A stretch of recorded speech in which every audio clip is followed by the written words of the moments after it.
হলে রেগিং হতো নিয়মিত।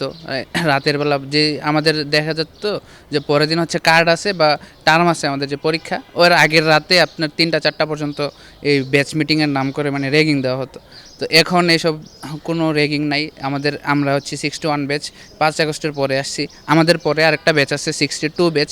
তাদেরকে আমাদের এরকম কোনো কিছুই রেগিং বা কোনো কিছুই দেওয়া হয় নাই।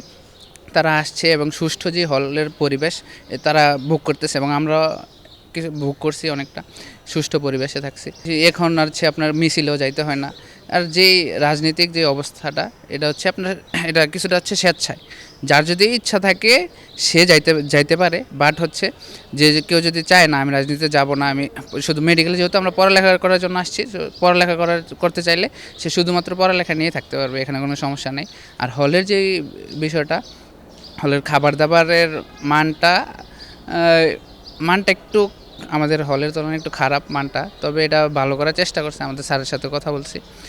আর এইভাবে যে আর আপনার এই যে আগে যে হয়তো যে বাইরের মানুষ এসে, নেতারা এসে খাবার দাবার খাইতো, হ্যাঁ ওই সব আর এখন নাই, হলে বন্ধ করছে। হলের ছেলেরাই হলে খাবার দাবার খাচ্ছে। এখন আমরা যেভাবে যাচ্ছি, আমরা চাই এরকমই ক্যাম্পাসটা থাকুক, যে সবাই স্বাধীন থাকুক, যেখানে সবাই স্বাধীনভাবে মত প্রকাশ করতে পারবে, যেখানে কারো চলাফেরার কোনো বাধা থাকবে না, কারো জোর করবে না, যে মিছিলে যাওয়ার জন্য জোর করা হবে না। পাশাপাশি আমাদের হলের যে ফেসিলিটিসগুলো এখন যেগুলো আছে, এগুলা তুলনামূলক কিছুটা কম। তো আমরা চাই এই নতুন যে সরকার আসবে, সে আমাদের যে হলের যে সুযোগ সুবিধা, হলের যে খাবার দাবার, এগুলো দিয়ে আমাদের আরেকটু মান উন্নয়ন করবে, এটাই আমরা দাবি আর কি।